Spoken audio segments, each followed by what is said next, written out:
कक्षा 7 गणित आज हम लोग हल करने वाले हैं प्रश्नावली 3.2 को। इस प्रश्नावली को हल करने से पहले हम लोग दिए गए आंकड़ों का बहुलक और माध्यक ज्ञात करना सीख लेते हैं। इसके बाद ही प्रश्नावली के प्रश्नों को हल करते हैं। चलिए हम दिए गए आंकड़ों का बहुलक ज्ञात करना सीख लेते हैं हम लोग। यहाँ पर दे दिए गए, जैसे कि हम पहले बता चुके हैं, केवल माध्य ही केंद्रीय प्रवृत्ति का माप या प्रतिनिधि मान नहीं है। विभिन्न प्रकार की आवश्यकताओं के अनुसार अन्य प्रकार की केंद्रीय प्रवृत्ति के मापकों का प्रयोग किया जाता है। जैसे कि हम लोगों ने पिछले क्लासों में सीखा हुआ है ना, माध्यक ज्ञात करना सीखा हुआ है। जैसे कि कोई भी आंकड़ों का समूह आपको दे देना तो उसको प्रतिनिधि करने वाले कई सारे मान होते हैं, है ना। ऐसा नहीं होता कि सिर्फ माध्य होता है। हमने अंकगणितीय माध्य को ज्ञात करना सीखा हुआ है, ठीक है। पिछली क्लासों में आगे प्रश्न भी आएगा तो हम लोग करेंगे, ठीक है। तो यहाँ पे प्रतिनिधि मान कई होते हैं, तो यहाँ पर एक उसमें से बहुलक भी होता है। तो यही हम लोग बहुलक के बारे में हम लोग चर्चा करेंगे। यहाँ पे दे देगा, निम्नलिखित उदाहरण को देखिए। यहाँ पर एक उदाहरण के माध्यम से दिया हुआ है ना कि प्रतिनिधि मान कोई और भी हो सकता है। तो चलिए हम लोग देखते हैं, यही बहुलक के बारे में बताएगा आपको। यहाँ पे निम्नलिखित उदाहरण को देखिए। यहाँ पर एक उदाहरण दे दिया गया। यहाँ पे कमीजों के विभिन्न मापों साइजों की साप्ताहिक मांग को ज्ञात करने के लिए एक दुकानदार 90 सेंटीमीटर, 95 सेंटीमीटर, 100 सेंटीमीटर, 105 सेंटीमीटर और 110 सेंटीमीटर मापों की कमीजों की बिक्री का रिकॉर्ड रखता है। एक सप्ताह का रिकॉर्ड इस प्रकार है। एक सप्ताह में यह बेचा है उसने। यहाँ पे जो माप दे देगा सेंटीमीटर में, 90 सेंटीमीटर की कमीजों की संख्या कितना बेचा है उसने, 8 बेचा हुआ है। यहाँ पे बेची गई कमीजों की संख्या इसमें लिखा हुआ है। और यहाँ पे माप है 95 सेंटीमीटर। ऐसी कमीजों कितनी बेचा हुआ है उसने, 22 कमीजें बेचा हुआ है। 100 सेंटीमीटर की उसने कितनी कमीजें बेचा हुआ है, 32, ठीक है। इसी प्रकार से दिया गया है। बाकी यहाँ पर योग कर दिया गया, जो बेची गई कमीजों की कुल संख्या उसका योग कर दिया गया। यदि वह बेची गई कमीजों की संख्या का माध्य ज्ञात करे तो क्या आप सोचते हैं कि वह यह निर्णय ले पाएगा कि किस माप की कमीजें स्टॉक में रखी जाएं? तो यहाँ पर दिया हुआ है कि क्या आप जो कमीजों की संख्या का माध्य ज्ञात करके क्या आप ये अनुमान लगा सकते हैं कि किसकी बिक्री अधिक है? तो चलिए इसी के बारे में दे दिया गया। यहाँ पर दिया हो गया बेची गई कमीजों का माध्य, बेची गई कमीजों की कुल संख्या यहाँ पर हो गया 105। 105 को अंश में रखा गया। कमीजों के विभिन्न मापों के प्रकार, कुल 5 प्रकार के हैं, ठीक है। 90, 95, 100, 105, 110, इस प्रकार से इनकी संख्या 5 है। और बेची गई कमीजों कुल संख्या कितना था, 105। इसमें भाग दे दिया गया तो 21 आपको प्राप्त हुआ। तो यह माध्य मिल गया, बेची गई कमीजों का आपको माध्य मिला। क्या वह प्रत्येक माप की 21 कमीजें स्टॉक में रखे? यदि वह ऐसा करता है तो वह अपनी ग्राहकों की आवश्यकताओं को पूरा कर पाएगा? यहाँ पे क्वेश्चन मार्क दिया हुआ है, आपसे पूछा हुआ है। जाहिर सी बात है कि यदि माध्य ज्ञात करने के बाद ना यहाँ पर वो अपने ग्राहकों की आवश्यकताओं को नहीं पूरा कर सकता। जैसे यहाँ पर देखिए 90 सेंटीमीटर की जो कमीजें हैं वह कुल 8 ही बिकी हुई हैं। 95 सेंटीमीटर की 22 बिका हुआ है, 100 सेंटीमीटर की 32। तो यहाँ पर देख रहे हैं अधिक बिक्री कौन सा हो रहा है, 105 सेंटीमीटर का सबसे अधिक बिक्री हुआ, ठीक है। यहाँ पे 37 कमीजें बेची गई, उसके बाद फिर 100 सेंटीमीटर की 32 कमीजें बेची गई। तो जाहिर सी बात है कि यहाँ पे कमीजों की संख्या का माध्य ज्ञात करके ना आप यह उसे नहीं बता सकते कि किसका स्टॉक ज़्यादा रखना है, मतलब कितने सेंटीमीटर की कमीजों की संख्या को आपको बढ़ाना है। माध्य ज्ञात करके आप नहीं ज्ञात कर पाए इस बात को, है ना। तो चलिए इसको ज्ञात किस प्रकार से करेंगे, इसी के लिए यहाँ पर बहुलक आपको ज्ञात करने के लिए देगा। आगे दिया हुआ है कि उपयुक्त रिकॉर्ड को देखकर दुकानदार यहाँ पे 95 सेंटीमीटर और 100 सेंटीमीटर और 105 सेंटीमीटर की कमीजों को मंगवाने का निर्णय लेता है। अब यहाँ पर इसको आप देखकर ये अंदाज़ा लग गया उसको ना कि यहाँ पे जो 95 सेंटीमीटर कमीज है यह 22 बिका हुआ है, और 100 सेंटीमीटर का 32, यहाँ पे फिर 105 सेंटीमीटर का 37 बिका हुआ है। तो ज़्यादातर यही बिक्री हो रहा है, ठीक है। अब यहाँ पे जो 90 सेंटीमीटर का कुल 8 ही बिका हुआ है, और यहाँ पे 110 सेंटीमीटर का 6 बिका हुआ है। तो यहाँ पे इनकी संख्या बिक्री कम है, 90 सेंटीमीटर वाले कमीजों की संख्या और 110 सेंटीमीटर वाले कमीजों की संख्या की बिक्री बहुत कम है। तो यहाँ पे उसको नहीं मंगवाएगा। देखिए यहाँ पर दिया हुआ है कि वह 95 सेंटीमीटर का ज़्यादा मंगवाएगा, ठीक है। 95 सेंटीमीटर, 100 सेंटीमीटर का मंगवा रहा है, और 105 सेंटीमीटर का वह ज़्यादा मंगवा रहा है, ठीक है। मापों की कमीजों को मंगवाने का निर्णय लेता है। वह अन्य मापों की कमीजों को मंगवाने का निर्णय उनके कम खरीदारों को देखते हुए आगे के लिए टाल देता है। मतलब कि उसका वो ज़्यादातर बिक्री जब देख रहा है कि यहाँ पे 90 सेंटीमीटर, 110 सेंटीमीटर का बिक्री ही नहीं हो रहा, तो वैसे ही कमीजों को मंगवा ही नहीं रहा है ना, या फिर इस काम को वो टाल दे रहा है, ठीक है। ज़्यादातर यही मंगवा रहा है क्योंकि इन्हीं की बिक्री ज़्यादा थी। 95 सेंटीमीटर का, यहाँ पे 100 सेंटीमीटर का और 105 सेंटीमीटर का। अब आगे देखिए यहाँ पे दिया हुआ है कि एक अन्य उदाहरण देखिए। एक अन्य उदाहरण में दे दिया गया, रेडीमेड कपड़ों का एक दुकानदार कहता है मेरे द्वारा सबसे अधिक माप की बेची गई कमीजों का माप 90 सेंटीमीटर है। तो यही मतलब जितना सेंटीमीटर, कोई भी आपको आंकड़ा दे देगा ना, तो जिसका भी यहाँ पे बिक्री करके दिया हुआ है, तो जिसका बिक्री की अधिकता रहेगी, मतलब जिसकी बारंबारता बार बार आएगा, मतलब यहाँ पे इसका ज़्यादा डिमांड है ना 90 सेंटीमीटर का, तो यहाँ पर जो भी यदि आंकड़ा रहता और भी कपड़े रहते उनका माप दे देता 85 सेंटीमीटर या फिर और रहता है 70 सेंटीमीटर, तो आपको यहाँ पर इसी की बहुलता ज़्यादा है, ठीक है, इसी की बारंबारता ज़्यादा है, इसी का बिक्री ज़्यादा है, तो यही हो जाता है 90 सेंटीमीटर ही आपका 90 सेंटीमीटर ही आपका बहुलक हो जाता है, ठीक है। तो फिलहाल में अब आगे यहाँ पर दे हुआ है। अब देखिए ध्यान दीजिए कि यहाँ भी दुकानदार की रुचि विभिन्न मापों की बेची गई कमीज़ों की संख्या में नहीं है। यहाँ पर भी कह रहा है कि जो 90 सेंटीमीटर का ज़्यादातर बिक्री हो रहा है, तो जाहिर सी बात है कि 90 सेंटीमीटर को अधिक मंगवाएगा, और इसके बाद वो अधिक और भी जो हो सकता है 85 सेंटीमीटर का रहे और 70 सेंटीमीटर का 80 सेंटीमीटर का रहे, माप की कमीज़ रहे, तो उनमें उसका रुचि भी नहीं है ना, वह ज़्यादातर 90 सेंटीमीटर का ही मंगवा रहा है क्योंकि इसी का बिक्री ज़्यादा हो रहा है। वह कमीज के उस माप को देख रहा है जो सबसे अधिक बिकती है। जाहिर सी बात है इसी बात पर वो ध्यान दे रहा है कि जो सबसे ज़्यादा बिक रहा है, यहाँ पर उसका 90 सेंटीमीटर ज़्यादा बिक रहा है, और यहाँ पर जो आपको दे दिया गया था, यहाँ पर जो पहले आपको उदाहरण दे दिया गया था, इसमें यहाँ पर 95 सेंटीमीटर 100 सेंटीमीटर और यहाँ पे 105 सेंटीमीटर की कमीज़ें ज़्यादा बिक रही थी। तो इन पर ही जो दुकानदार है उसका ध्यान ज़्यादा है, जो ज़्यादा बिक रहा है उसी पर ज़्यादा ध्यान है, ज़्यादा बिकेगा तो दुकानदार उसको ही मंगवाएगा, यही बात है। तो यहाँ पर दिया हुआ कि जो सबसे ज़्यादा बिकती है यह आंकड़ों का एक अन्य प्रतिनिधि मान है। यहाँ पे यह भी प्रतिनिधि कर रहा है, यहाँ पे जिसका ज़्यादा डिमांड है तो यह भी एक प्रतिनिधि मान है। एक हमने प्रतिनिधि मान अंकगणितीय माध्य ज्ञात करके ज्ञात किया था, ठीक है।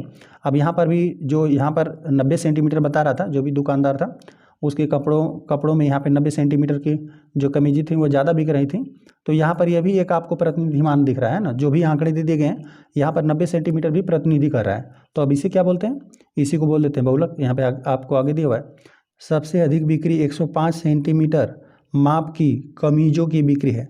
अब यह इसके लिए दिया था है ना, जो यहाँ पर था 105 सेंटीमीटर के देख रहे थे कि यहाँ पे 37 बिक्री हुआ था है ना, इसी को सबसे ज़्यादा हुआ था, तो इतना यहाँ पर यही बहुलक हो जाएगा। आगे पढ़ते हैं, इसको दिया हुआ है सबसे अधिक बिक्री 105 सेंटीमीटर माप की कमीज़ों की बिक्री है। यह प्रतिनिधि मान 105 आंकड़ों का बहुलक मोड कहलाता है ना। बहुलक इसी प्रकार से ज्ञात होगा, जो भी आपको आंकड़ा दिया रहेगा, यहाँ पर कमीज़ों का माप दे दिया गया था, यहाँ पर कमीज़ों का आपको माप दे दिया गया था और इनका बिक्री दे दिया गया था। तो ज़्यादातर बिक्री यहाँ पर हो रहा था 105 सेंटीमीटर वाले कपड़ों की ज़्यादा बिक्री हो रहा था है ना। कमीज़ों की संख्या यहाँ पर 37 बिक्री हुआ, तो यहाँ पर बहुलक की बात करेगा तो बहुलक कितना हो जाएगा 105 सेंटीमीटर हो जाएगा। और यहाँ पर यदि इस दुकान के जो आंकड़े और दिए रहते हैं ना, तो यहाँ पर 90 सेंटीमीटर इसका ज़्यादा बिक रहा था, तो इसका यदि ऐसा प्रश्न आएगा तो हम लोग करेंगे, तो इसका हो जाता है 90 सेंटीमीटर, ठीक है। जो ज़्यादा बिक रहा है मतलब जिसका ज़्यादा डिमांड रहेगा, जो या फिर ये भी समझ सकते हैं आंकड़ों के हिसाब से देगा, तो जो अधिक बार आएगा, जिसकी बारंबारता अधिक रहेगी वही हो जाएगा बहुलक। इसको हमने यहाँ पर लिख भी दिया, बहुलक मोड। दिए हुए प्रेक्षणों के समूह में सबसे अधिक बार आने वाला प्रेक्षण इस समूह का बहुलक कहलाता है। जो भी हमें प्रेक्षण दिया रहेगा, आंकड़ों का समूह दिया रहेगा, उसमें देखेंगे सबसे अधिक बार कौन आ रहा है प्रेक्षण, ठीक है। जो सबसे अधिक बार आएगा उसे ही बोल देंगे बहुलक, ठीक है। जैसे कि यहाँ पर आपको कमीज़ों की माप जो सेंटीमीटर में दिया था, यहाँ पे 105 सेंटीमीटर वाला सबसे ज़्यादा बिका था, तो इनकी बहुलता जैसे कि यहाँ पर मतलब बहुत बार आए थे ये सब, ठीक है। इनकी बारंबारता अधिक थी, 37 बार आए थे, तो यही हो जाएगा 105 सेंटीमीटर। ये जो भी आंकड़ा दे दिया गया इन आंकड़ों का बहुलक हो जाएगा 105 सेंटीमीटर। इसी प्रकार से जिसकी बारंबारता अधिक रहेगी वही बहुलक है। इसी प्रकार से आगे प्रश्न आएगा तो हम लोग करेंगे इसको। यहाँ पे दिया गया एक और हम लोग समझ लेते हैं। यहाँ पर एक प्रतिनिधि मान एक और माध्यक भी आपको ज्ञात करने के लिए देगा। यहाँ पर एक हमने अंकगणितीय माध्य पढ़ लिया और फिर एक हमने बहुलक पढ़ लिया। अब हम लोग माध्यक पढ़ते हैं। माध्यक में दिया हुआ है ना कि दिए गए आंकड़ों को आरोही या अवरोही क्रम में व्यवस्थित करने के बाद उनका बीचों बीच मध्य वाला मान उनका माध्यक कहलाता है। जो भी अब प्रश्न आएगा तो उसमें जो भी आंकड़े दिए रहेंगे उसको क्या कर लेना, पहले आपको आरोही या अवरोही क्रम में लिख लेना है। आरोही मतलब बढ़ते हुए क्रम में, अवरोही मतलब घटते हुए क्रम में। आरोही या अवरोही क्रम में लिख लीजिए और जो ठीक बीचों बीच वाला मान मिलेगा आपको, ठीक है, जो ठीक बीचों बीच में मिलेगा वही हो जाएगा दिए गए आंकड़ों का माध्यक। जैसे कि यहाँ पर एक उदाहरण में आपको दे दिया गया, निम्नलिखित आंकड़ों का माध्यक ज्ञात कीजिए। तो माध्यक आपको ज्ञात करना है, तो यहाँ पर जो भी आंकड़ा दे देगा पहले आंकड़ों को आरोही क्रम में लिख दिया, बढ़ते क्रम में लिख दिया। तो यहाँ पर पहले 17 को लिख दिया, फिर यहाँ पे 18 को लिख दिया, इस प्रकार से बढ़ते हुए क्रम में लिख दिया। अब यहाँ पर देख लेते हैं, आप चाहें ना तो कुल आंकड़ों को जोड़ लीजिए। कुल कितने आंकड़े हैं, 1 2 3 4 5 6 7। अब 7 में आपको क्या कर देना है, 2 से भाग देना है, तो 3 बार भाग चला जाएगा, ठीक है। 3 बार भाग चला जाएगा, यहाँ पर हम लिख देते हैं 3 से 1/2 मिलेगा। तो यहाँ पे जो 3 के बाद वाला जो आंकड़ा रहेगा, ठीक है, यहाँ पे देखिए प्रथम स्थान यह है, दूसरा तीसरा, और प्रथम, दूसरा, तीसरा, और जो यहाँ पे तीसरे के बाद में आएगा वही हो जाएगा आपका माध्यक, है ना। देखेंगे इस प्रकार से कि बराबर बाएं भी और दाएं भी छूटेंगे, ठीक है। यहाँ पर देखिए तीन, यहाँ पे 3 आंकड़े इधर छूट रहे हैं, 3 आंकड़े इधर 3 आंकड़े इधर छूट रहे हैं, 3 आंकड़े इधर, और जो ठीक मध्य में है, ठीक बीचों बीच वाला जो आंकड़ा है वही हो गया माध्यक। इसी प्रकार कोई भी आंकड़ा दिया रहेगा तो उसका हम लोग माध्यक ज्ञात कर लेंगे। चलिए आ जाते हैं हम लोग प्रश्नावली के प्रश्नों में। पहला प्रश्न हम लोग पढ़ते हैं। यहाँ पे दिया हुआ है गणित की एक परीक्षा में 15 विद्यार्थियों द्वारा 25 में से प्राप्त किए गए अंक निम्नलिखित है। यहाँ पर दे दिए गए अंक प्राप्त किए गए। यहाँ पे दिया इन आंकड़ों के बहुलक और माध्यक ज्ञात कीजिए। क्या ये समान है? हम लोग चलिए बहुलक ज्ञात करते हैं और यहाँ पे फिर हम लोग माध्यक भी ज्ञात करेंगे। चलिए यहाँ पर हमने लिख दिया कि हल करने वाले पहले वाले प्रश्न को, और इस प्रकार से हमने सारणी बना लिया। सारणी हम लोग बनाकर देख लेते हैं कि किस अंक की बारंबारता अधिक है, तो वही हो जाएगा यहाँ पे बहुलक। और माध्यक ज्ञात करने के लिए हम लोग यहाँ पे जो भी आंकड़ा दे दिया गया इसे आरोही क्रम में लिखेंगे, और जो मध्य वाला मान ठीक बीचों बीच जो आपको मिलेगा वही आपका माध्यक हो जाएगा। तो चलिए हम लोग यहाँ पे लिख देते हैं अंक यहाँ पे, और इसकी हम लोग बारंबारता लिख देते हैं, बारंबारता, ठीक है। अब चलिए यहाँ पर हम लोग देख लेते हैं 5 दे दिए गए। अब 5 से तो कोई ज़्यादा छोटा अंक नहीं है, 5 को हम लोग नोट कर देते हैं। 5 की बारंबारता कुल 1 ही है, तो यहाँ पे 5 की बारंबारता 1 हो गया। चलिए यहाँ पे साथ साथ इसको हम लोग घेरते हुए भी चलते हैं। 5 की बारंबारता 1 हो गया। 5 के बाद फिर अंक देखते हैं, फिर यहाँ पे 9 को ले लेते हैं, है ना। यहाँ पर हमने 9 को ले लिया। 9 की भी बारंबारता 1 ही है, 9 भी आपको 1 ही बार मिल रहा है, इसको भी हमने ले लिया। 9 के बाद देखते हैं 10, 11, 12। चलिए 12 को ले लेते हैं। तो यहाँ पे 12 की बारंबारता की बात करें तो 12 भी कुल 1 ही बार है। चलिए यहाँ पर 10 भी है, 10 को भी हम लोग नोट कर देते हैं। यहाँ पर 10 भी है। अंक 10 की बारंबारता हम लोग देख लेते हैं। अंक 10 की बारंबारता कुल 1 ही है, और फिर 12 की बारंबारता कुल 1 ही है, तो यहाँ पे 12 की बारंबारता हमने 1 लिख दिया। 12 के बाद आएगा 15, 15 भी है, 16 भी है। चलिए इसको हम लोग नोट भी करेंगे। यहाँ पे देख लेते हैं 15 की बारंबारता, 15 1 मिला, कुल यहाँ पे 15 की बारंबारता 1 ही है, इसको भी नोट कर देते हैं। 16 की बारंबारता देख लेते हैं, 1 यहाँ पर, बस इसकी भी कुल 1 ही है, यहाँ पर भी इसका नोट कर देते हैं। 16 की बारंबारता हम नोट कर दिया, इसको भी घेर देते हैं। चलिए 16 के बाद है 19, 19 भी है इसमें। 19 की बारंबारता देखें तो 1 यहाँ पर मिलेगा 19, और कोई नहीं है। 19 की बारंबारता 1 है। चलिए 19 के बाद आपको इसमें 20 भी मिलेगा। चलिए 20 की बारंबारता देखते हैं, तो यहाँ पर 1 यहाँ पर मिला, 2, 3 और यहाँ पे 4। 20 की बारंबारता कुल 4 है। चलिए 20 के बाद यहाँ पर 23 है, 23 को नोट करते हैं। 23 की देख लीजिए बारंबारता 1 23 हो गया, इसकी बारंबारता 1 ही है। 23 के बाद यहाँ पे 24 है, देखिए यहाँ पर एक 24 है, बस 1 ही 24 है। 24 की भी बारंबारता 1 ही है। अब आ जाते हैं हम लोग 25 पे। 25 की बारंबारता देख लीजिए, अब जो बचा होगा सिर्फ 25 ही बचा होगा, तो यहाँ पर एक 25 बचा हुआ है, और एक यहाँ पर 25 बचा हुआ है, कुल 2 25 है। मतलब जो अंक 25 के उसकी बारंबारता 2 है। मतलब यहाँ पे विद्यार्थियों की बात करें, 2 विद्यार्थियों ने यहाँ पे 25 अंक प्राप्त किया हुआ है, ठीक है। तो यहाँ पर आपको बहुलक ज्ञात करना है, तो यहाँ पर देख लीजिए कि किस अंक की बारंबारता अधिक है, सबसे ज़्यादा अधिक कौन सा अंक मिला, तो यहाँ पे इसी का, मतलब 4 विद्यार्थियों ने 20 अंक प्राप्त किया है, ठीक है। तो किसकी बारंबारता सबसे अधिक है किस अंक की, तो वो अंक है 20, है ना। अब यहाँ पर हम लोग लिख देते हैं, बस यही 20 हो जाएगा। इस जो भी आंकड़ा दे दिया गया था, आंकड़ों का समूह जो दिया गया था, अंकों का ही समूह था, इसमें यहाँ पे जो अंक 20 है इसकी बारंबारता सबसे अधिक बार आया, तो यह हो जाएगा दिए गए आंकड़ों का बहुलक, ठीक है। यहाँ पे अंक 20 की बारंबारता अधिक है, तो यहाँ पर हम लोग लिख देते हैं दिए गए आंकड़ों का बहुलक यहाँ पे 20 है। लिखते हैं यहाँ अंक 20 की बारंबारता लिखते हैं। यहाँ अंक 20 की बारंबारता सबसे अधिक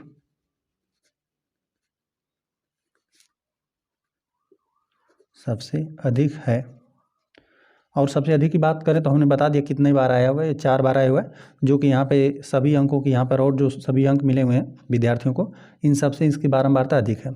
अतः हम लोग लिख देते, जो भी दिए गए आंकड़े रहेंगे या प्रेक्षण रहेंगे या आंकड़े रहेंगे, आंकड़ों का समूह रहेगा, उसमें देखेंगे कि जिस भी मान की बारंबारता सबसे ज़्यादा अधिक रहेगी वही मान हो जाएगा दिए गए आंकड़ों का बहुलक। ठीक है, तो यहाँ पर जो अंक 20 था इसी का बारंबारता अधिक है तो यही बहुलक हो जाएगा 20। अतः लिख देते हैं दिए गए आंकड़ों का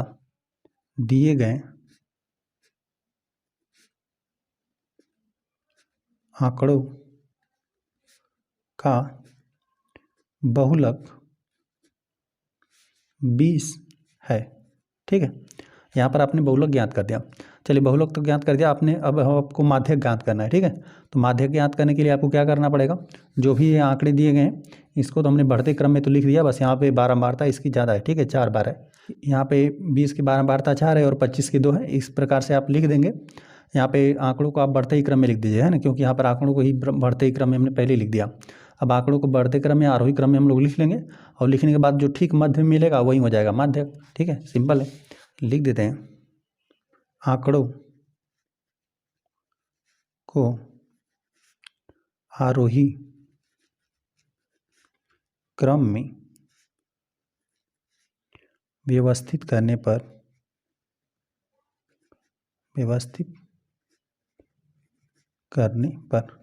व्यवस्थित कर दीजिए।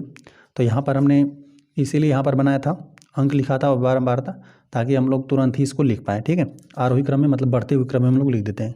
तो अंक 1 5 आपको मिला, फिर 9 मिला, फिर 10 है, फिर 12 है, फिर 15 है, 16 है, 16 के बाद 19 है। अब यहाँ पर ध्यान में रखेंगे आप 20 की बारंबारता 4 है, मतलब इसको 4 बार आपको लिखना है।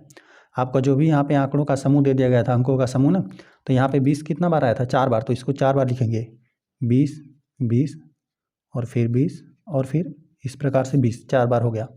चलिए 23 की बारंबारता 1 ही बार है। ठीक है, तो हम लोग 23 को 1 बार लिखेंगे, 24 को 1 बार, लेकिन 25 की बारंबारता 2 है ना, 2 बार 25 आया था, तो इसको आप 2 बार नोट करेंगे, 25 और कामा 1 बार यहाँ पर लिख देते हैं 25। इस प्रकार से आंकड़ों को हमने आरोही क्रम में लिख दिया, बढ़ते हुए क्रम में लिख दिया। अब यहाँ पर आंकड़ों की संख्या को आप गिनती कर लीजिए, है ना, गिनती करिए कुल कितने हैं, 1 2 3 4 5 6 7 8 9 10 11 12 13 14 15, कुल आंकड़ों की संख्या 15 है। अब 15 में क्या करिए आप 2 से भाग दे दीजिए, तो यहाँ पे 15 में 2 से भाग दे देंगे तो 7 बार भाग चला जाएगा, है ना, 7.5 आपको मिलेगा, तो 7 के बाद ही मिलेगा। तो 7 के बाद देखिए कौन सा अंक मिला है, 1, यह पहला हो गया, दूसरा, तीसरा, चौथा, 5वां, 6वां, 7वां और 7वां के बाद फिर आपको कौन सा मिला है, यही हो जाएगा माध्यक, आपको यही मिला। ठीक है, 20 ही मिलेगा। इधर से पीछे से भी गिनेंगे तभी भी आपको यही मिलेगा। यहाँ पर देखिए पहला, दूसरा, तीसरा, चौथा, 5वां, 6वां, 7वां, तो 7 इधर छूट रहा है, 7 इधर छूट रहा है, और जो ठीक बीचों बीच मिल रहा है यही आपको माध्यक मिला। लिख देते हैं अतः आंकड़ों का माध्यक 20 है। और यहाँ पे प्रश्न में आपको पूछा था ना कि आंकड़ों के बहुलक और माध्यक ज्ञात कीजिए, बहुलक और माध्यक हमने ज्ञात कर दिया, पूछा हुआ क्या ये समान है, तो यहाँ पे देख लीजिए, जब हमने बहुलक ज्ञात किया तो यहाँ आपको 20 मिला, और जब हमने माध्यक ज्ञात किया आंकड़ों का तो यहाँ पे माध्यक भी आपको 20 मिला। तो बहुलक और माध्यक देख रहे हैं दोनों बराबर ही मिला हुआ है। ठीक है, तो लिख देते हैं हाँ आंकड़ों का बहुलक और माध्यक समान है या बराबर है। आ जाते हैं प्रश्न नंबर 2 पे। प्रश्न नंबर 2 दिया गया, एक क्रिकेट मैच में खिलाड़ियों द्वारा बनाए गए रन इस प्रकार हैं। यहाँ पे खिलाड़ियों द्वारा बनाए गए रन को दे दिया गया, किसी ने 6 रन बनाए हुए, किसी ने 15 रन बनाए हुए, इस प्रकार से रन बनाए हुए हैं। यहाँ पे दिया इन आंकड़ों के माध्य भी ज्ञात करना है, मतलब एवरेज, और यहाँ पे बहुलक भी ज्ञात करना है और माध्यक ज्ञात कीजिए। क्या ये तीनों समान है, समान रहेंगे तो हम लोग बता देंगे समान, नहीं रहेंगे तो नहीं बता देंगे। तो चलिए हम लोग पहले इन सबको नोट करते हैं और पहले हम लोग सारणी बना लेते हैं, ताकि तभी हम लोग यहाँ पे बहुलक बता पाएंगे। जिसकी बारंबारता अधिक रहेगी वही हो जाएगा बहुलक। चलिए इस प्रकार से हमने एक सारणी बना दिया। अब इसमें हम लोग रन लिख देते हैं, एक में रन लिख देंगे और एक में लिख देंगे बारंबारता, तभी हम लोग इसका जो भी दिया गया आंकड़ा है उसका हम लोग बहुलक ज्ञात कर देंगे। तो माध्य ज्ञात करना रहेगा तो हम लोग अभी ज्ञात कर देंगे, पहले हम लोग इस सारणी को भर लेते हैं, तभी हम लोग बहुलक भी ज्ञात कर देंगे। चलिए यहाँ पर एक दे दिया गया है 6 रन बनाने वाली भी, यहाँ पे खिलाड़ियों की संख्या कुल 1 ही है। चलिए 6 के बाद आपको फिर 8 रन एक बनाया हुआ है, यहाँ पे इसकी भी बारंबारता 1 है। ठीक है, देखिए एक ने 6 रन बनाया हुआ, एक ने 8 रन, ये हो गया। और फिर हम लोग नोट कर देते हैं यहाँ पे 10 वाले को, ठीक है। 10 वालों की बारंबारता 2 है, मतलब 2 खिलाड़ियों ने यहाँ पे 10-10 रन बनाए हुए हैं। देखिए एक यहाँ पर 10 था और एक यहाँ पर 10 है, ये हो गया। देखिए 15, फिर 15 रन बना रहे खिलाड़ी, लिख देते हैं यहाँ पे 15 रन। ऐसे खिलाड़ियों की संख्या कितना है 15 रन बनाने वाले, 1 2 3 खिलाड़ियों ने यहाँ पे 15 रन बनाए हुए हैं, इसकी बारंबारता 3 है। चलिए 15 के बाद फिर यहाँ पे 50 को नोट करते हैं। 50, इसकी बारंबारता की बात करें तो यहाँ पर इसका बारंबारता कुल 1 ही है। 50 के बाद बात करें तो 80 है, 80 की बारंबारता 1 है, ठीक है। इसको भी हम लोग घेर देते हैं, 50 1 है, 80 1 है, ये हो गया। अब एक 100 बचा हुआ है, 120 एक बचा हुआ है, तो यहाँ पे 100 भर देते हैं। रन 100, इसकी बारंबारता 1 है, मतलब एक ने 100 रन बनाया हुआ है एक खिलाड़ी ने, और एक ने 120 रन बनाया था। 120 रन बनाने वाले खिलाड़ियों की संख्या को लेके इसकी बारंबारता 1 था। चलिए इस प्रकार से अब देख लीजिए किसकी बारंबारता अधिक है, तो यहाँ पे बहुलक कौन सा हो जाएगा, यहीं 15 हो जाएगा, है ना। ज़्यादातर खिलाड़ियों ने जो सबसे अधिक खिलाड़ी जो 3 है, ठीक है। यहाँ पे प्रत्येक ने, एक ने 6 बनाया, एक ने 8 बनाया, तो यहाँ पे कुल खिलाड़ियों की संख्या जो 3 थे, 3 खिलाड़ियों ने मिलकर यहाँ पे 15-15 रन बनाए हुए हैं, ठीक है। तो इसी की बारंबारता अधिक है, तो बारंबार मतलब बहुलक हो जाएगा 15, लेकिन हम माध्य भी पहले ज्ञात कर लेते हैं। लिख देते हैं माध्य ज्ञात करने के लिए, माध्य ज्ञात करने हम लोग पिछली क्लासों में सीखे हुए हैं। लिख देते हैं रनों की कुल संख्या, अंश को रख दीजिए, लिख देते हैं रनों का योग हमें करना है। यहाँ पे लिख देते हैं रनों का योग या योगफल लिख सकते हैं, रनों का योगफल कर दीजिए। और यहाँ पे हर में खिलाड़ियों की संख्या लिखना है आपको, लिख देते हैं खिलाड़ियों की संख्या। अब इन सबको आपको जोड़ना है, रनों को जोड़िए। तो 6 में देखिए एक ही खिलाड़ी ने 6 रन बनाए हुए, यहाँ से भी हम लोग जोड़ सकते हैं। चाहे तो आप इन सबको यहाँ पे नोट करेंगे, सबको नोट करके प्रत्येक को जोड़ लेंगे, हम यहीं से बारंबारता से ही बता देंगे, ठीक है। यहीं से हम लोग जोड़ लेंगे। 6 यहाँ पे 8 रन बनाने वाले एक ही खिलाड़ी थे, तो यहाँ पे 8 में 1 का गुणा हो जाएगा, 6 में 1 का गुणा होगा। देखिए 10 रन बनाने वाले खिलाड़ियों की संख्या 2 थी, तो 10 का इसमें 2 गुना हो जाएगा, क्योंकि खिलाड़ियों की संख्या 2 था। यहाँ पर आप इसमें देखेंगे आंकड़े में 2 बार 10 आएंगे, है ना। तो इन दोनों को 10 में 10 जोड़ेंगे तभी भी 20 आएगा, यहाँ पे 10 में 2 का गुणा कर देंगे तभी 20 आ जाएगा। तो यहाँ पे 10 दूना 20 आपको जोड़ना है, ठीक है। और 15 रन बनाने वाले 3 खिलाड़ी थे, तो 15 तियाँ 45 हो जाएगा, 15 दूना 30, तियाँ 45, 15 तियाँ 45, ठीक है। और प्लस यहाँ पे 50 हो जाएगा, 50 को भी जोड़ना है, और प्लस आपको 80 को भी जोड़ना है, प्लस आपको 100 को भी जोड़ना है, और प्लस यहाँ पे 120 को जोड़ना है, ठीक है। रनों का योग अंश में रख देंगे। और खिलाड़ियों की संख्या की बात करें तो यहाँ पे बारंबारता को जोड़ लीजिए। यहाँ पे 2 2 4 4 3 7 8 9 10 11, कुल 11 खिलाड़ी हैं। यहाँ पे लिख देते हैं हर में 11, बस इन सबको आपको जोड़ना है। जोड़िए, यहाँ पे 6 में 8 जोड़ देंगे तो 6 दूना 12 13 14 हो जाएगा। 14 में यहाँ पर आपको 20 जोड़ देना है, ठीक है। 6 दूना 12 13 14, बारी बारी से हम लोग जोड़ लेते हैं। 14 में यहाँ पे 20 जोड़ देंगे तो आपको 34 मिल जाएगा, ठीक है। इतना जोड़ने पर 34 हो गया। चलिए इन दोनों को हम लोग साथ में जोड़ लेते हैं, यहाँ पे जोड़ देंगे तो 95 हो जाएगा। 50 में 45 जोड़ देंगे तो आपको 95 प्राप्त हो जाएगा, प्लस इन सबको हम लोग साथ में जोड़ लेते हैं। देखिए 120 में आप 80 जोड़ देंगे तो आपको 200 मिल जाएगा, 200 में 100 जोड़ देंगे तो आपको 300 मिल जाएगा। अभी 11 से भाग देना है, 11 से। चलिए बस इसको जोड़िए। अब इनको जोड़ते हैं, इकाई अंक पे जोड़िए। 5 यहाँ पे 0 है, फिर 5 जोड़ देंगे, 5 4 9 हो जाएगा। इकाई अंक पे आपको 9 मिलेगा, ठीक है। दहाई अंक जोड़िए, यहाँ पे 0 है और यहाँ पे 9 है। 9 में यहाँ पे 3 जोड़ देंगे, 9 3 12 को 2 हो जाएगा। एक हासिल बनेगा जो कि जुड़ेगा यहाँ पे सैकड़े स्थान में, है ना। सैकड़े का अंक यहाँ पे 3 है, 3 में 1 जोड़ देंगे तो 4 हो गया। अभी इसमें आपको 11 से भाग दे लेना है, ठीक है। 11 तिहाई 33, 3 बार भाग चला जाएगा। यहाँ पर भाग देकर आपको दिखा देते हैं। 429 है, 11 से भाग देना है, 3 बार भाग चला जाएगा, 33 हो जाएगा। एक हासिल दे देगा, यहाँ पे 12 हो जाएगा। 12 में से 3 घटा देंगे, 9 बचेगा। यहाँ पर 9 आपको नोट कर देना है, यहाँ पर घटा देंगे 0 मिलेगा। फिर 11 9 99 हो जाएगा। यहाँ पे शेषफल आपको 0 मिला। भागफल की बात करें तो 39 रन मिला, ठीक है।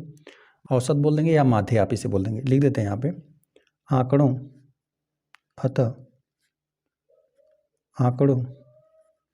का माध्य 39 है, ठीक है। माध्य ज्ञात करने के लिए दिया था तो हमने माध्य ज्ञात कर दिया। अब यहाँ पर एक आपको बहुलक ज्ञात करना था, तो बहुलक ज्ञात करने के लिए हमने सारणी बनाया था। यहाँ पे जो अंक, यहाँ पे जो रन 15 है, इसकी बारंबारता सबसे अधिक है। तो यहाँ पे जो रन 15 है, यही हो जाएगा दिए गए आंकड़ों का बहुलक। ठीक है, तो इसको हम लोग नोट करते हैं। चलिए बहुलक के लिए लिख देते हैं, यहाँ 15 रन की बारंबारता सबसे अधिक है, अतः दिए गए आंकड़ों का बहुलक कितना हो जाएगा, 15 है। ठीक है, हमने देखा कि यहाँ पे जो 15 रन बनाने वाले यहाँ पे खिलाड़ियों की संख्या सबसे अधिक था, तो जिसका भी बारंबारता सबसे अधिक रहेगा वही जो आंकड़ा रहेगा वह हो जाएगा बहुलक। ठीक है, तो यहाँ पर बहुलक आपको 15 प्राप्त हुआ। चलिए बहुलक ज्ञात हो गया। यहाँ पर माध्य भी हमने ज्ञात कर लिया, बहुलक भी हमने ज्ञात कर दिया, और एक हमें माध्यक ज्ञात करना था। माध्यक ज्ञात करने के लिए जो दिए गए आंकड़े हैं उसे आप क्या करेंगे, आरोही क्रम में लिखेंगे। लिख देते हैं, दिए गए आंकड़ों को आरोही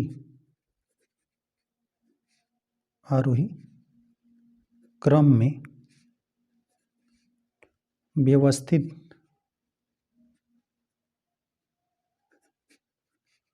करने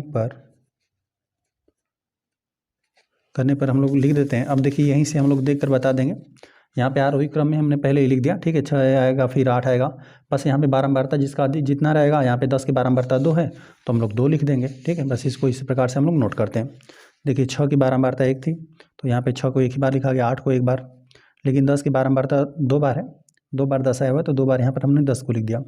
यहाँ पर बढ़ते हुए क्रम में हम लोग चलते चले जा रहे हैं। ठीक है, 15 की बारंबारता 3 है तो 15 को यहाँ पर हम लोग 3 बार लिखेंगे। यहाँ पे 15 रन बनाने वाले खिलाड़ियों की संख्या 3 थी। यहाँ पर फिर 50 एक ही खिलाड़ी ने बनाया, फिर एक ने 80 बनाया हुआ है, फिर एक ने 100 बनाया हुआ है, और एक ने 120 बनाया हुआ है। बस यहाँ पर जो दिए गए आंकड़े थे इसे हमने आरोही क्रम में बढ़ते हुए क्रम में हमने लिख दिया। अब यहाँ पे आंकड़ों की कुल संख्या गिन लीजिए। ठीक है, आंकड़ों की कुल संख्या हमने गिना, यहाँ पे 11 ही है, खिलाड़ियों की कुल संख्या जो कि 11 था। 11 को जब आप 2 से भाग देंगे तो आपको 5.5 मिलेगा, है ना। तो इसका मतलब हुआ कि 5 के बाद, है ना, देखिए 1 2 3 4 5 आंकड़ों को छोड़ दीजिए इस प्रकार से, फिर आपको यही मिला। ठीक है, जो कि 15 ही है। आप यहाँ पर भी देखेंगे तो कुल 5 आंकड़े ही छूटे होंगे, 1 2 3 4 5 आंकड़े इधर छूट गए, 5 आंकड़े इधर। ठीक, जो बीचों बीच मिला 15 है। ठीक है, यहाँ पर जो दिए गए आंकड़ों का समूह है, यहाँ पर उसका माध्यक आपको 15 ज्ञात हुआ। लिख देते हैं, अतः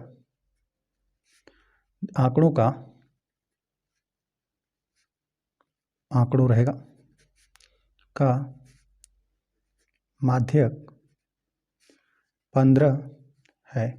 अब यहाँ पर आपको तीनों को देखना था कि तीनों बराबर आपको मिला कि नहीं। तो यहाँ पर देख रहे थे कि इसका जो भी आंकड़े दे दिया गया था, इसका माध्य आपको 39 निकला, यहाँ पे बहुलक 15 निकला, माध्यक भी आपको 15 निकला। मतलब ये दोनों तो आपको बराबर मिला, लेकिन तीनों बराबर नहीं मिला।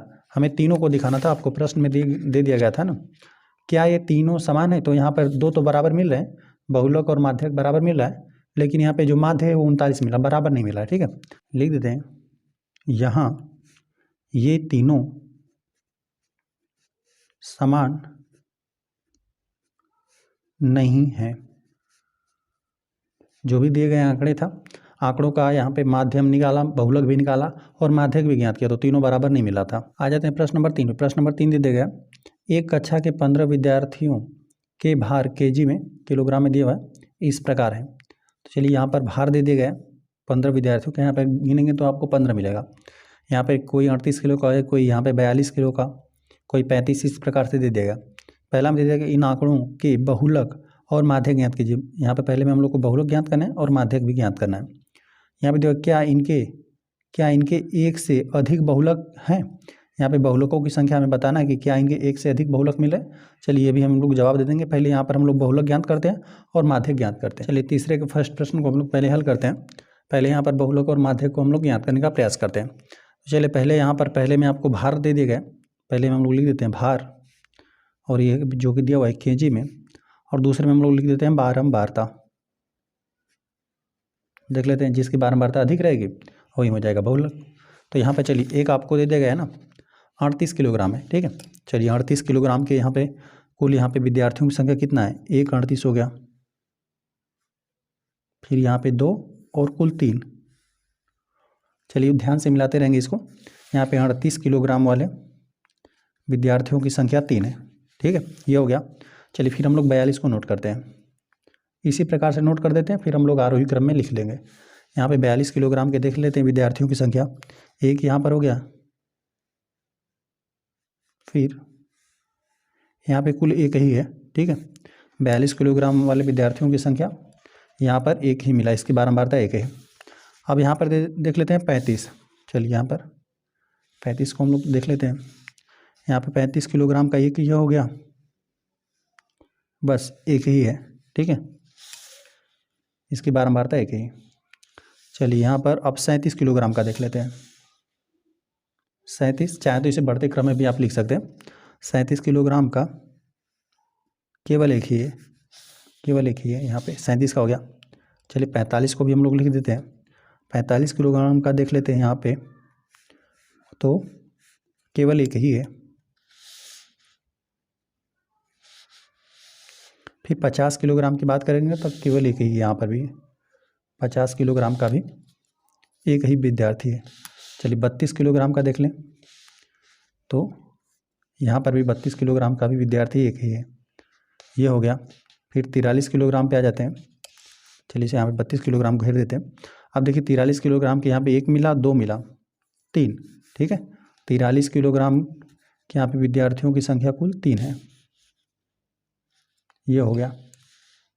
और फिर 40 पे आ जाते हैं। 40 है, फिर अभी 36 बचा हुआ है, 40, 36, 47 बचा हुआ है ना, तो यहाँ पे इनकी भी बारंबारता कुल एक ही है। तो चलिए कि यहाँ पर 40 बचा हुआ है, 40 की बारंबारता एक है, और यहाँ पे एक 36 बचा था, 36 की भी बारंबारता एक ही है, और एक यहाँ पे 47 बचा हुआ है, इसकी बारंबारता कुल एक ही है, ठीक है। तो यहाँ पर देख लीजिए जिसकी बारंबारता सबसे अधिक रहेगी वही हो जाएगा आपका बहुलक। तो यहाँ पे देख रहे हैं आपको, यहाँ पर भी 3 आपको मिला सबसे अधिकतम, यहाँ पर भी अधिकतम 3 मिला, तो यहाँ पर बहुलक कुल आपको 2 प्राप्त हो रहा है, ठीक है। यहाँ पे बहुलक यह भी हो जाएगा, है ना, चूँकि समान हो रहा है। यदि कोई कम और अधिक रहता तो जो सबसे अधिक रहता, जो सबसे अधिक बारंबारता रहता उसी को हम लोग लेते, लेकिन यहाँ पे चूँकि समान आ गया तो हम लोग दोनों को लेना पड़ेगा। एक आपका यहाँ पे जो बहुलक हो जाएगा, एक 38 भी होगा, और एक यहाँ पर आपको 43 भी प्राप्त होगा। लिखते हैं आंकड़ों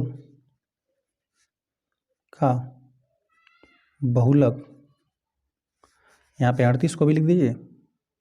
चलिए 38 को ही पहले लिख देते हैं, 38, 43 है, क्योंकि इनकी बारंबारताएँ समान थी, है ना, तभी हमने दोनों को लिखा। नहीं तो इसमें से जो एक अधिक रहता है ना, तो उसे अधिक वाले को ही हम लोग लिखते हैं। चूँकि दोनों बराबर था तो हमें इन्हीं लिखना पड़ा, ठीक है। यहाँ पे आंकड़ों का बहुलक आपको ज्ञात हुआ, एक 38 भी मिला और एक यहाँ पे 43 भी मिला, जिनकी बारंबारताएँ समान थी, जो कि 3 था। चलिए बहुलक तो हमने ज्ञात कर दिया, आपको ज्ञात करना था आपको माध्यक, ठीक है। माध्यक ज्ञात करने के लिए हम लोग आंकड़ों को आरोही क्रम में लिख देते हैं। आंकड़ों रहेगा को आरोही क्रम में व्यवस्थित करने पर, चलिए हम लोग आंकड़ों को आरोही क्रम में व्यवस्थित कर देते हैं। यहाँ पर देखिए सबसे छोटा कौन सा है, यहाँ पे सबसे कम की बात करेंगे तो यहाँ पर 32 है ना। चलिए 32 को ही नोट करते हैं, अब इससे कोई छोटा नहीं है। चलिए यहाँ पर पहले हमने 32 को नोट कर दिया, ठीक है। चलिए इससे बनाते हैं, जो सबसे छोटा रहेगा उसको पहले हम लोग लिख देंगे। यहाँ पर 32 को हमने नोट कर दिया, साथ साथ इसकी बारंबारता को भी आप ध्यान में रखेंगे।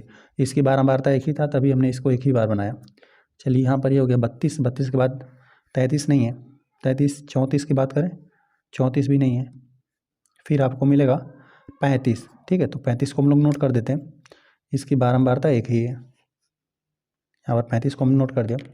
35 के बाद देखिए 36 है, 36 यहाँ पर है, 36 को नोट कर देते हैं, इसकी बारंबारता एक ही था तो एक ही बार नोट किया हमने। यहाँ पर ये 36 हो गया। 37 है तो यहाँ पर एक 37 भी है, यहाँ पर 37 को भी हमने नोट कर दिया। 38 है, 38 भी है, लेकिन इसकी बारंबारता कितना है, 3 है, तो 3 बार इसको लिखेंगे। 38, 38, 38, ठीक है, 3 बार। चलिए ये भी हो गया, ये हो गया। 38 के बाद 39, 39 नहीं है, ठीक है, 39 नहीं है, लेकिन 40 है। यहाँ पे 40 है। 40 की बारंबारता कुल कितनी है? 1 है। काफ़ी ध्यानपूर्वक करेंगे इसको। 40 हो गया, 40 की बारंबारता 1 ही था। यहाँ पे 40 के बाद 41 नहीं है, लेकिन यहाँ पर 42 है। 42 की बारंबारता कितना है? 1 है, तो 42 को हमने लिख दिया। चलिए, क्या इसमें 43 है? 43 नहीं है, ना ही 44 है, और यहाँ पे 45 है। ठीक है, चलिए 45 को हम लोग नोट करते हैं। 45 की भी बारंबारता 1 ही था। चलिए 46 की बात करें, 46 नहीं है, 47 है यहाँ पे। ठीक है, 47 की बारंबारता 1 ही है, तो यहाँ पर हमने इसको 47 को नोट कर दिया। ठीक है, यहाँ पे 40, 41, 42, यहाँ पे 43 था ना, 43 को हमें नोट करना है। और यहाँ पे एक है 50। ठीक है, 47 के बाद आपको मिलेगा 50। यहाँ पर ये हमारा छूट गया, जो कि 43 था। यहाँ पे 42 के बाद आपको 43 भी प्राप्त होगा। ठीक है, और उसकी बारंबारता 3 है, यहाँ पर आपको 3 बार नोट करना है। ठीक है, इसको हम भूल गए। यहाँ पे 43 हो जाएगा, 43, 3 बार इसको नोट करना है। ठीक है, 42 के जस्ट बाद में रहेंगे यह तीनों अंक। यहाँ पे 43, 43, 43, फिर आएगा 45, है ना। यहाँ पे 15 विद्यार्थियों को भार को आपने आरोही क्रम में लिख दिया। यहाँ पर 42 के बाद ध्यान में रखेंगे कि 43 3 बार आएगा, 42 के बाद 3 बार 43, फिर 45, फिर 47, फिर 50 आएगा। तो यहाँ पे विद्यार्थियों की कुल संख्या 15 था। 15 में यदि आप 2 से भाग दे देंगे ना, तो 7 आ जाएगा, 7.5 आपको प्राप्त होगा। तो यहाँ पे देख लीजिए, 1 2 3 4 5 6 7। ठीक है, तो यहाँ पे 3 यहाँ पे हो गया 7 के बाद फिर कौन सा मिला? यहाँ पे आपको 40 मिला। ठीक है, तो अब और बाकी इधर से भी आप गिनेंगे ना, तो यहाँ पर यह 7वां ही मिलेगा, मतलब 7 के बाद 8वां यहीं आपको मिलेगा। 1 2 3, फिर यहाँ पर ये 3 है, 3 3 6, एक यहाँ पे 7 यहाँ पे 7 इधर छूटा, जो ठीक ठीक मध्य में मिला, यहीं आपको माध्यक प्राप्त हुआ, जो कि आपको 40 प्राप्त हुआ। यहाँ पर लिख देते हम लोग, यहाँ माध्यक 40 है। यहाँ पर आंकड़ों का माध्यक आपको 40 प्राप्त हुआ। जो भी आपके आंकड़े दिए गए हैं उसको नोट कर दीजिए, आंकड़ों को आरोही क्रम में लिख दीजिए। ठीक है, आंकड़ों को आरोही क्रम में लिखिए, और आरोही क्रम में लिखने के बाद आंकड़ों की कुल संख्या को आप गिन लीजिए, कितने आंकड़ों की संख्या है। यहाँ पर कुल 15 था, उसमें जो भी आपके आंकड़ों की संख्या है उसमें 2 से आपको भाग दे देना है। 2 से भाग दे देंगे तो आपको जो भी मध्य, मतलब जितना बार भाग चला जाएगा। और फिर उसके एक बाद यहाँ पे एक बात का ये भी ध्यान में रखेंगे ना, कि अभी आपको प्रश्न जो भी देगा ना, उसमें आपको विषम संख्याओं का ही देगा। मतलब देख रहे थे आप, प्रश्न में 11 दे दिया गया था, 15 दे दिया गया था, 7 देगा, इसी प्रकार से विषम देगा। और फिर बाद में आगे की क्लासों में आपको पूछेगा ना, तो सम संख्याएं दे देगा। मान लेते हैं यहाँ पे 10 का पूछ देगा, तो आप किस प्रकार से बताते हैं? तो जो जहाँ पर मान लेते हैं, अभी तो नहीं पूछेगा आपको, लेकिन पूछता तो किस प्रकार से करते हैं। यहाँ पर यदि 10 का पूछता तो 4 इधर से 4 इधर से आप हटा देते, 4 4 हटा देते, और मध्य के जो 2 आपको प्राप्त होते हैं उनको आप जोड़कर उसमें 2 से भाग देते हैं। तो उस प्रकार से बहुलक ज्ञात किया जाता है, मतलब माध्यक ज्ञात करना पड़ता। लेकिन अभी हम लोग को वैसा नहीं देगा, हम लोग को हमेशा विषम संख्या देगा। तो विषम संख्याएं देगा, जिस प्रकार से जैसे 15 आपको दिया, 15 में आप क्या कर देंगे? 2 से भाग देंगे, 7.5 मिलेगा। मतलब 7 पदों के बाद या 7 अंकों के बाद, ठीक है, 7 आंकड़ों के बाद ही आपको मिलेगा। ठीक है, 7 आंकड़े इधर से गिनेंगे तो यहाँ पे 8वां आपको आंकड़ा मिलेगा। यहाँ पर भी 7 आंकड़ों को गिनेंगे तो 8वां जो आंकड़ा रहेगा यहाँ पे, और ध्यान में रखेंगे कि आरोही क्रम में लिख लेंगे। ठीक है, तो यहाँ पे जो 7 आंकड़ों के बाद मिला 8वां आंकड़ा, इधर से भी गिनेंगे तो 7 आंकड़ों के बाद जो 8वां आंकड़ा मिला, यही आपका बन गया माध्यक। यहाँ पर फर्स्ट प्रश्न हल हो गया। इन आंकड़ों का बहुलक भी हमने ज्ञात कर दिया, माध्यक भी ज्ञात कर दिया। अब यहाँ पर देखो, क्या इनके एक से अधिक बहुलक है? तो यहाँ पर जाहिर सी बात है, जब हमने बहुलक ज्ञात किया ना, तो हमें 2 बहुलक मिला था। यहाँ पे एक बहुलक आपको 38 मिला था, एक आपको 43 मिला था। तो यही आपको पूछा हुआ है। तो फर्स्ट प्रश्न में हम लोग को बहुलक ज्ञात करना था, तो बहुलक भी हमने यहाँ पर ज्ञात कर दिया हुआ है। आंकड़ों का बहुलक ज्ञात किया और आंकड़ों का माध्यक हमने ज्ञात कर दिया। 2 यहाँ पे ज्ञात करने के बाद अब आपको सेकंड में पूछा था, क्या यहाँ पर जो आंकड़े दिए गए थे उनके बहुलकों की संख्या 2 है? तो लिख देते हैं हाँ। यहाँ पर 2 बहुलक आपको प्राप्त हुआ, लिख देते हैं हाँ, इनके 2 बहुलक हैं। सेकंड में पूछा था कि जो आंकड़ों से आपने बहुलक ज्ञात किया, क्या वे 2 मिले? तो हमने लिख दिया हाँ, इनके 2 बहुलक हैं। इस प्रकार से हो गया। और यहाँ पर हमने ज्ञात करके भी दिखाया आपको, एक 38 मिला था, एक 43 मिला था। तो यहाँ पर फर्स्ट और सेकंड प्रश्न हल हो गए। आ जाते हैं प्रश्न नंबर 4 पे। प्रश्न नंबर 4 देखें, निम्नलिखित आंकड़ों के बहुलक और माध्यक ज्ञात कीजिए। बहुलक भी हमें ज्ञात करना है और साथ साथ माध्यक भी ज्ञात करना है। तो चलिए, बहुलक ज्ञात करने के लिए हमने यहाँ पर सारणी बनाया हुआ है। यहाँ पे चलिए, यहाँ पर हम लोग देख लेते हैं किस अंक की बारंबारता या किस आंकड़े की बारंबारता सबसे अधिक है।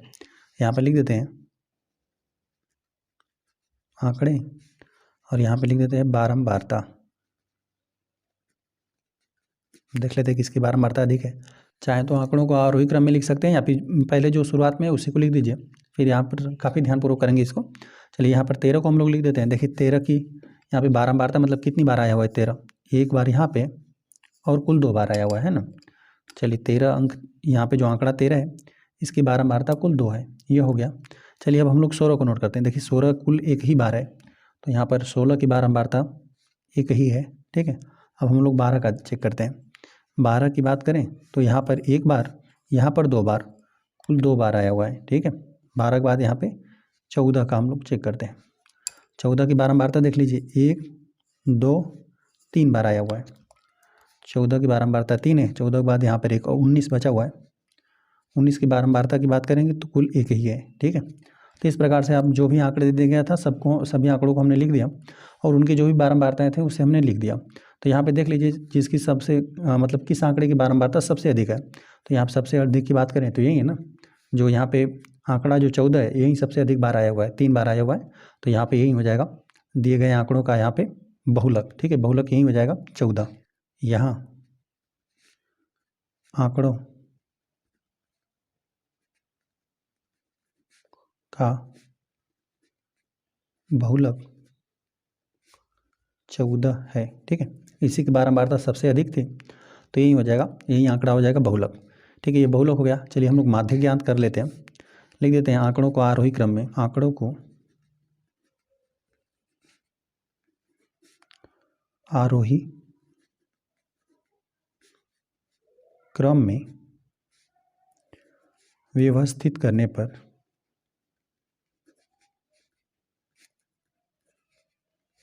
ठीक है। अब व्यवस्थित कर लेते हैं। यहाँ पर देख लेते हैं सबसे यहीं पर सबसे यहाँ पे अंकों के हिसाब से बात कर लेते हैं। यहाँ पे 12 है, लेकिन यहाँ पर ध्यान में रखेंगे कि इसकी बारंबारता कितना है 2 है। आप यहाँ पर देखेंगे तो 12 कुल यहाँ पे 2 बार मिला है, एक बार यहाँ पे एक बार यहाँ पे, 2 बार आपको लिखना है। तो यहाँ पे 12 को यहाँ पर आपने 2 बार नोट कर दिया। 12 के बाद यहाँ पर कौन सा अंक मिलेगा 13, लेकिन 13 की बारंबारता कितना है 2 बार, 2 बार इसको नोट कर देना है। 13 कामा यहाँ पे 13, ये हो गया। 12 13 को नोट कर दिया। चलिए 14 को नोट करते हैं, लेकिन 14 की बारंबारता कुल कितना है 3 बार आया हुआ है। तो यहाँ पे 14 को हमने 3 बार नोट कर दिया, ये हो गया। 14 के बाद आ जाएगा 16 जिसकी बारंबारता कुल एक ही बार है। फिर आ जाएगा 19 की बारंबारता कुल एक ही बार है तो इसको हमने नोट कर दिया। अब यहाँ पर देख लीजिए आंकड़ों की कुल संख्या कितना है, ठीक है। आंकड़ों की कुल संख्या यहाँ पर योग करने की बात करें, चलिए यहीं पे लिख देते हैं, योग कर देते हैं। योग कर देंगे तो आपको कितना प्राप्त होगा, 2 में 1 जोड़ देंगे 3, 3 2 5 हो जाएगा। 5 यहाँ पे 5 में फिर 3 जोड़ देंगे, 5 3 8 1 9। यहाँ पे जो आंकड़ों की कुल संख्या यहाँ पर भी जोड़ देंगे तो 4 4 8 फिर 1 9, 9 आपको प्राप्त होगा। यहाँ पे आंकड़ों की कुल संख्या 9 है। अब हमने बताया 9 में क्या करना है आपको 2 से भाग दे देना है, तो आपको 4.5 प्राप्त होगा, ठीक है। 9 में आप 2 से भाग देंगे 4.5 प्राप्त होगा, मतलब 4 के बाद वाला अंक, मतलब 4 आंकड़ों के बाद जो अंक मिलेगा, ठीक है। देखिए 1 2 3 4 आंकड़ों के बाद कौन सा अंक मिल रहा है, यहाँ पर आपको 14 मिलेगा। या फिर आप इधर से भी गिन सकते हैं। देखिए 1 2 3 4 आंकड़ों के बाद वाला कौन सा अंक आपको मिला, जो कि मिल रहा है आपको 14, ठीक है। 3 आंकड़ों का माध्य का आपको क्या मिलेगा 14।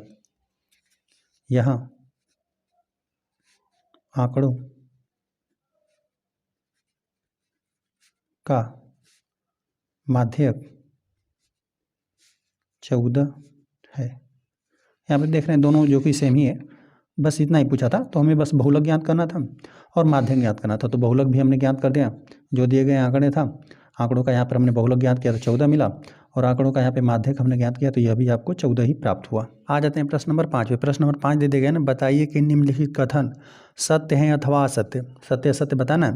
पहला प्रश्न आपको दे दिया गया, बहुलक आंकड़ों में से सदैव एक संख्या होती है। बहुलक आंकड़ों में से सदैव एक संख्या होती है, तो जो आंकड़े रहेंगे ना उन्हीं आंकड़ों में से आपको कोई एक संख्या प्राप्त हो जाएगा। जैसे यहाँ पर भी हमने बहुलक निकाला, तो यहाँ पर चौथे प्रश्न में आपको कौन सा मिला था, यहाँ पे बहुलक आपको मिला था 14, ठीक है। जैसे यहाँ पर चौथे प्रश्न को हमने हल कर दिया था ना, तो यहाँ पर आपको बहुलक 14 मिला था। जो देख रहे थे आंकड़ों में से ही एक संख्या रहेगा, है ना। हमेशा आप बहुलक निकालेंगे ना तो आंकड़ों में से ही कोई संख्या होगा, है ना, जिसकी बारंबारता अधिक रहेगी वही हो जाएगा। जिस आंकड़े की बारंबारता सबसे अधिक हो जाएगी, बारंबारता अधिक, तो वही हो जाएगा बहुलक, ठीक है। तो यहाँ पे आंकड़ों में से ही कोई संख्या रहेगा हमेशा आपको। तो यहाँ पर जो ये कथन दे दिया गया है यह सत्य दिया हुआ है ना, आंकड़ों में से ही कोई संख्या रहेगा। तो यहाँ पर फर्स्ट बनेगा सत्य, यहाँ पे लिख देते हैं सत्य। आ जाते हम लोग सेकेंड वाले प्रश्न में। सेकेंड वाले प्रश्न में दिया हुआ ना, माध्य दिए हुए आंकड़ों में से एक संख्या हो सकता है। सेकेंड वाले प्रश्न में आपको माध्य के बारे में पूछा हुआ है। माध्य कोई भी प्रश्न का आप निकालेंगे ना, जैसे हमने, चलिए यहाँ पे जो प्रश्न नंबर 2 में हमने माध्य निकाला, तो यहाँ पे रन दे दिया गया था, रन यहाँ पे लिखा हमने, यहाँ पे खिलाड़ी बना रहे थे रन, और यहाँ पे इनका हमने माध्य निकाल दिया। ठीक है, तो माध्य निकाला तो आपको 39 मिला, तो 39 देख रहे हैं, इनमें से आपको कोई नहीं मिलेगा। ठीक है, माध्य में करना क्या होता है, जो भी आंकड़े दे दिए गए रहते हैं, आंकड़ों का योग अंश में रखना रहता है, और जो आंकड़ों की कुल संख्या उसे हर में रखकर भाग देना रहता है। तो भाग देने पर कोई आपको कभी कभी दशमलव संख्या मिलेगा, इसी प्रकार से मिलता है। तो कोई ज़रूरी नहीं कि उसमें से आपको एक संख्या मिले या न मिले, मतलब मैक्सिमम चांस रहेगा कि जो दिए गए आंकड़े उनमें से कोई संख्या नहीं मिलेगा। आप कई प्रश्नों के आप चाहें तो माध्य ज्ञात करके देख सकते हैं। माध्य ज्ञात करेंगे ना, तो उन आंकड़ों में से कोई संख्या आपको नहीं मिलेगा। ठीक है, मैक्सिमम नहीं मिलेगा, कभी कभार मिल जाएगा, लेकिन ज़्यादातर नहीं मिलेगा आपको। ठीक है, तो यहाँ पर लिख देते हैं माध्य दिए हुए आंकड़ों में से एक संख्या हो सकता है, तो यहाँ पर यह कथन जो बनेगा यह असत्य बनेगा, लिख देते हैं असत्य रहेगा। ठीक है, क्योंकि यहाँ पर सभी आंकड़ों को जोड़कर अंश में रखना रहता है और आंकड़ों की कुल संख्या से भाग देना रहता है, तो कभी आपको दशमलव संख्या मिलेगा, कभी पूर्ण संख्या मिलेगा। आंकड़ों का माध्य जो निकलेगा आपका, वो हो सकता है एक आध बार ही मिल जाए, लेकिन मैक्सिमम ज़्यादातर चांस है कि वो उसमें से नहीं मिलेगा। जो दिए गए आंकड़े रहेंगे उनमें से आपका माध्य जो ज्ञात करेंगे, माध्य मैच नहीं करेगा। ठीक है, तो ये हो गया। चलिए आ जाते हैं थर्ड वाले प्रश्न में। थर्ड वाले प्रश्न में दिया माध्यक आंकड़ों में से सदैव एक संख्या होता है। तो जाहिर सी बात है, माध्यक जब हम लोग ज्ञात करते हैं तो दिए गए आंकड़ों को आरोही क्रम में या अवरोही क्रम में ज्ञात करते हैं, और जो ठीक बीच में मिलता है उसे ही हम लोग क्या कर देते हैं, माध्यक कह देते हैं। ठीक है, तो यहाँ पर हमने कई प्रश्नों में ज्ञात करके भी दिखाया। जैसे यहाँ पर आंकड़ों को लिख दिया गया, आरोही या अवरोही क्रम में लिख देंगे, और जो ठीक सबसे बीच में रहेगा वही हो जाएगा माध्यक। तो यही आंकड़ों में से ही एक संख्या है, 14 है। ठीक है, जैसे हमने इस प्रश्न में ज्ञात किया, तो आंकड़ों में से ही आपको एक संख्या मिला जो यहाँ पर माध्यक मिला। ठीक है, तो यहाँ पर यह होगा, है ना। यहाँ पर पढ़ लीजिए एक बार और, माध्यक आंकड़ों में से सदैव एक संख्या होता है। तो यहाँ पे आंकड़ों में से ही सदैव एक संख्या होगा। तो यहाँ पर जो थर्ड में दे दिया गया ये कथन आपको सत्य बनेगा। ठीक है, देखिए बहुलक की बात करेंगे तो आंकड़ों में से ही एक संख्या होगा, और यहाँ पे माध्यक की बात करेंगे तो ये भी आंकड़ों में से ही एक संख्या होगा, लेकिन जो माध्य है वह नहीं होगा। ठीक है, माध्य आप ज्ञात करके देखेंगे ना। अभी यदि इनका आपको माध्य ज्ञात करना रहता तो इन सब प्रत्येक को आप जोड़ते हैं, प्रत्येक अंक को जोड़कर, और इसमें जो भी बारंबारता है 9 से भाग देते हैं आप, तो हो सकता है आपको कोई दशमलव संख्या मिले, लेकिन मैक्सिमम चांस बनेगा कि इसमें से कोई संख्या आपको नहीं मिलेगा। चलिए हो गया। आ जाते हैं हम लोग चौथे प्रश्न में। चौथा प्रश्न दे देगा ना, आंकड़ों, यहाँ पे आंकड़े दे देगा का माध्य आपको ज्ञात करना है 9 है, ये हमें प्रश्न में पूछा हुआ है। ठीक है, तो आपको क्या कर देना है, माध्य ज्ञात करने के लिए, चलिए हम यहीं पे ज्ञात कर देते हैं, और ये जो भी आएगा उसे हम लोग नोट कर देंगे। ठीक है, हम लोग देखते हैं माध्य ज्ञात करके। इन सभी आंकड़ों को जोड़कर अंश में रखिए, या फिर चलिए हम लोग यहाँ पर हल करते हैं। माध्य रहेगा, सभी यहाँ पे आंकड़ों को जोड़िए। यहाँ पे 6 को जोड़ना है, +4 को जोड़ना है, +3 को, +8 को, +9 को, 9 प्लस यहाँ पे 12, प्लस यहाँ पे 13, और अंत में एक है आंकड़ा 9 दे दिया गया है। ठीक है, यहाँ पे चलिए आंकड़ों का योग हमने कर लिया। आंकड़ों की यहाँ पे कुल संख्या कितना है, 1 2 3 4 5 6 7 8, आंकड़ों की कुल संख्या यहाँ पर 8 है। चलिए सबको जोड़िए, 6 में 4 जोड़ देंगे 10 हो जाएगा, इतना जोड़ देंगे 10 3 13 हो गया, 13 में फिर 8 जोड़ देंगे तो 13 8 21 हो जाएगा। ठीक है, 6 4 10 3 13, 13 में यहाँ पे 8 जोड़ा गया तो 21 मिला, इतना हमने जोड़ दिया, 21 हो गया। चलिए इन दोनों को हम लोग साथ में ही जोड़ देते हैं, इन दोनों को साथ में जोड़ देंगे तो यहाँ पर भी 21 हो जाएगा। 12 में यहाँ पर 9 जोड़ देंगे तभी भी आपको 21 मिलेगा। चलिए इन दोनों को हम लोग साथ में जोड़ देते हैं, तो 9 10 11 12, ठीक है, 9 3 12 हो जाएगा, यहाँ पर आपको 22 मिलेगा। चलिए सबको जोड़िए और 8 से भाग दे दीजिए, 63 1 64 आपको प्राप्त होगा। ठीक है, सबको जोड़िए, 21 3 63 हो जाएगा। चलिए बाकी जोड़ देते हैं इस प्रकार से, 2 1 3 हो जाएगा, इकाई अंक जोड़ रहे हैं, 2 1 3 1 4 हो गया इकाई अंक, दहाई का अंक जोड़िए, 2 2 4 2 6, 64 हो गया बटा 8। 8 का पढ़ा 8 बार पढ़ेंगे तो 8 बार पढ़ेंगे तो आपको 64 मिलेगा। तो माध्य यहाँ पर आपको 8 प्राप्त हुआ, तो यहाँ पर तो 9 तो नहीं प्राप्त हुआ। यहाँ पर देखो का माध्य 9 है, तो यहाँ पर 9 नहीं मिला आपको, माध्य मिला 8। हल करने पर जैसे प्रश्न में हमको दे दिया गया था कि माध्य कह रहा था कि ज्ञात करेंगे इसका माध्य ना, जो भी आंकड़ों का समूह दे देगा इसका आप माध्य ज्ञात करेंगे तो 9 प्राप्त होगा, लेकिन हमने 9 ज्ञात मतलब यहाँ पे इन आंकड़ों का हमने माध्य ज्ञात किया तो हमें 8 प्राप्त हुआ, ठीक है, जो कि यहाँ पर बराबर नहीं मिला।